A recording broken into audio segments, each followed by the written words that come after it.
It was January 9th, 2026, a night that began like any other in Cedar Bluff, Mississippi. Quiet, cold, the wind brushing over fields and dirt roads where generations of families had lived. But by the time darkness fell, that familiar calm would be shattered forever. At 6 p.m., Glenn Moore, 67, sat in his living room. A father, a grandfather figure, a man whose life had been rooted in this small corner of Clay County for decades, a man who believed he was safe in his own home. Nearby, Quentin Moore, 33, his son, was finishing up chores.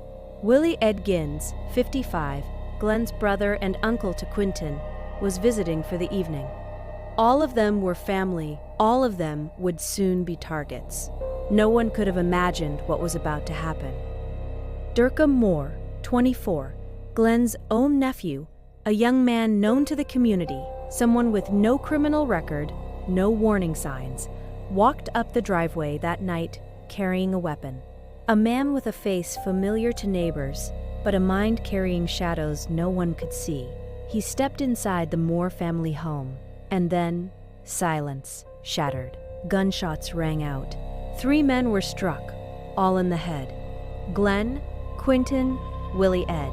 3 lives ended in an instant. Durka Moore didn't pause. He took Quentin's Ford F-150 keys and drove away. The rest of Cedar Bluff remained unaware until the first 911 call came in at 6:56 p.m., just 7 miles down the road from Blake Road. At that home, the scene would be unimaginable. LaShonda Gines watched in horror as her daughter, 7-year-old Makilia, was shot in front of her 2 siblings. Her home, a place of comfort and sanctuary, had been violated, and a child's life was stolen in a moment no parent should ever witness. The weapon changed hands, the shots echoed, and a second child narrowly escaped death. From there, Durka drove again, not to flee, not to hide, but to a church, the Apostolic Church of the Lord Jesus, tied to his own family. Reverend Barry Bradley and his brother Samuel were there, visiting from Columbus to support the congregation. Within the small white-framed residence on the church grounds, the 2 men were shot, both fatally. Durka Moore then took one of their vehicles and disappeared into the night. By this time, law enforcement from across Mississippi had mobilized. Deputies, the Highway Patrol, marshals, all racing to contain the chaos unleashed by a single man in a quiet rural county. Hours passed, and then, at 11:24 p.m., exactly 4.5 hours after that first 911 call, officers stopped a vehicle at a roadblock on Pine Grove Road. Durka Moore was behind the wheel. Armed with a rifle and a handgun, he surrendered without a struggle. 6 lives lost, a mother's world shattered, a community forever scarred. Sheriff Eddie Scott, a man with 30 years of experience, stood before reporters later and said, quietly but firmly, "I don't know what kind of motive you could have to kill a 7-year-old. It's just none. Nothing you can explain." Every victim that night was connected to Durka Moore. Every home, every life, tied together by blood, by family, by relationships. And every question about why this happened remains unanswered. In Cedar Bluff, the silence after the shots was deafening. Neighbors lit candles. Families held their own close, praying that the nightmare had passed, but for some, the pain would never lift. Glenn Moore, Quentin Moore, Willie Ed Gins, Makilia Guinness, Reverend Barry and Samuel Bradley, 6 names, 6 lives, 6 families, left questioning everything. Even the streets of Cedar Bluff seemed altered. The wind carried whispers of disbelief. Dirt roads, once familiar, now felt unfamiliar, like the echoes of that night had settled permanently over every field and home. It was a night where safety, trust, and family were shattered by someone they knew, someone they trusted, someone whose darkness had gone unseen until it erupted in violence. And yet, in the aftermath, questions remain. What drove Durka Moore to such acts? Was it mental anguish? A suppressed rage? A darkness buried too deep to see? The first step in understanding begins with the timeline. Each movement, each choice, each shot fired, building a story of horror that unfolded with cold precision. This was not chaos. It was deliberate, methodical, and for the people who survived, the memory of that night will never fade. By the early hours of January 10th, Cedar Bluff was a town transformed, a place where every knock at the door, every creak in the floor, every rustle outside felt like a reminder of the horror that had unfolded. Law enforcement moved swiftly. Investigators from the Clay County Sheriff's Department, the Mississippi Highway Patrol, and federal agencies converged on the area. The gravity of the situation was clear. 6 lives taken, 2 vehicles stolen, and the perpetrator still at large. Officers meticulously retraced Durka Moore's steps. Each home, each street, each vehicle became a piece of a puzzle that had to be solved before more tragedy could occur. At the Moore residence, deputies found a scene frozen in terror, furniture overturned, walls marked by the echoes of violence, and the lingering smell of gunpowder. Makilia's small bedroom held its own story. Toys scattered, a blanket untouched, a life cut brutally short. Investigators documented every detail, knowing that in the chaos of a mass shooting, every small observation could lead to understanding. Across the county, interviews began. Friends, neighbors, family members, everyone who had seen Durka Moore in the days leading up to January 9th was questioned. People described him as quiet, polite, sometimes withdrawn. No one could pinpoint a moment where he seemed dangerous, and yet he had planned and executed a series of murders with precision. Authorities discovered that Durka Moore had used a stolen vehicle to move between the Moore residence and the church. The path he took, the timing of each stop, and the choices he made painted a picture of someone who understood the chaos he would leave behind. Tip lines flooded in from citizens who recognized the vehicle. Surveillance footage from nearby stores, traffic cameras, and home security systems all contributed fragments of evidence, each piece confirming the terrifying pattern of Durka Moore's movements. By the evening, the task force had established roadblocks and coordinated with local and state authorities. Every exit from Cedar Bluff was monitored. Every possible route for escape was under surveillance. And then, around 11:24 p.m., officers stopped a vehicle on Pine Grove Road. Inside, Durka Moore remained calm. Armed, yes, but not resisting. The rifle and handgun he carried were seized, and he was taken into custody. In the quiet that followed, law enforcement reflected on what they had achieved, capturing a suspect who had left terror in his wake, preventing further bloodshed, and finally answering the question that had gripped Cedar Bluff: who was responsible? The interrogation that followed was tense. Durka Moore remained largely silent, offering minimal answers. Investigators were left to piece together motive, psychology, and the chain of events that had led him to that night. Friends and family of the victims demanded answers, but the answers were scarce. What emerged from the investigation was chilling. Durka Moore had acted alone, meticulously planning each attack. Each location, the Moore home, the Gwyn's residence, the church, was chosen for its personal connection. This was not random violence. It was deeply personal, rooted in relationships and family ties that should have been sacred. For the families, the investigation only deepened the trauma. Visiting the crime scenes, reviewing police reports, and facing the details of Durka Moore's actions became a daily confrontation with grief. Mothers held photographs of children they would never see grow up. Fathers stared at empty chairs at the dinner table. Siblings struggled to reconcile the nephew, the cousin, the family member they knew, with the monster who had taken everything from them in a single night. By mid-January, the case had captured national attention. News outlets described Cedar Bluff as a town where tragedy struck with sudden and devastating force. Experts in criminal psychology weighed in, speculating about mental illness, suppressed rage, and potential triggers. But for the community, speculation offered little comfort. The sequence of events, reconstructed from interviews, security footage, and forensics, painted a stark timeline. 6 p.m.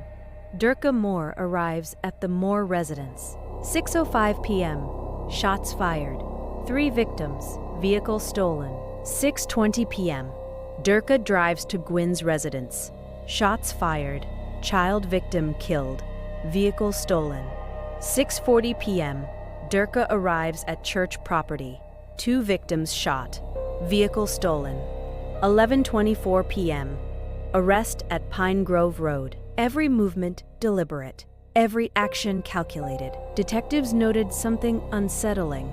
There were no apparent attempts to hide evidence, no frantic fleeing, only a methodical, step-by-step execution of violence, followed by a calm surrender hours later. This combination of planning and composure added to the psychological weight of the case. The impact on Cedar Bluff was profound. Schools offered counseling for children traumatized by news of the shootings. Community centers held vigils. Religious leaders spoke about forgiveness, resilience, and the inexplicable nature of evil.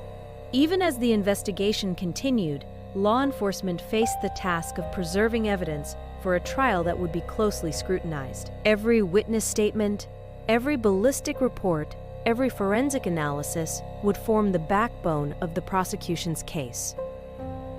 By the end of January, Durka Moore had been formally charged with 6 counts of murder, multiple counts of aggravated assault, and weapons violations. Bail was denied. The courtroom, when it would open months later, promised to be a battleground of testimony, evidence, and emotion. A place where families, law enforcement, and the suspect himself would confront the full scope of that January night. The investigation revealed something else: the fragility of trust within families, the notion that danger could come from within. Someone you know, someone you love, became a painful reality for Cedar Bluff. Every neighbor, every relative, every friend began to reevaluate relationships, to search for hidden signs of anger, resentment, or instability. Law enforcement emphasized community vigilance. Even when someone seems quiet, even when someone seems harmless, Sheriff Scott said, we have to remain aware. Safety isn't guaranteed, not even among family. The arrest closed one chapter, but opened another. Now, the community waited. The victims' families grieved, and Durka Moore remained behind bars, silent, his motives largely unexplained, his actions forever etched into the collective memory of Cedar Bluff. The night of January 9th, 2026, was no longer just a story of loss. It became a case study in human behavior, the intersection of familial relationships, psychological breaks, and calculated violence. And as the town struggled to heal, the investigation served as a reminder. Evil can come from familiar faces, and the line between safety and terror can be broken in an instant. Months passed, and the anticipation of the trial grew heavy in Cedar Bluff. The courtroom became a stage where grief, justice, and the search for answers would converge. Families of the victims, their eyes lined with exhaustion and heartbreak, filled the benches. Every day, they relived the night of January 9th, replaying in their minds the moments they could no longer change. Durka Moore entered the courtroom quietly, flanked by officers. His expression, calm, almost detached, unsettled those who had lost everything. How could someone who had caused so much pain appear so composed? The prosecution laid out the case meticulously. Each photograph, each ballistic report, each witness testimony formed a mosaic of horror and precision. They recounted Durka's movements, from the Moore residence to the Gwynn's home, then the church. They described the victims, their lives, and the sudden violent end that shattered families and a community. The defense attempted to challenge the narrative, questioning mental state, intent, and background. Yet, the weight of evidence was undeniable. Surveillance footage, forensics, and recovered weapons all pointed back to Durka Moore. One by one, witnesses took the stand. Neighbors who had seen him in the days leading up to the tragedy spoke with trembling voices. Family members recounted interactions that, in hindsight, hinted at frustration or anger, but nothing that could have predicted the extreme violence of that night. Cedar Moore's mother, her voice breaking with every word, described her final memory of her daughter. A small hand waved, a smile shared.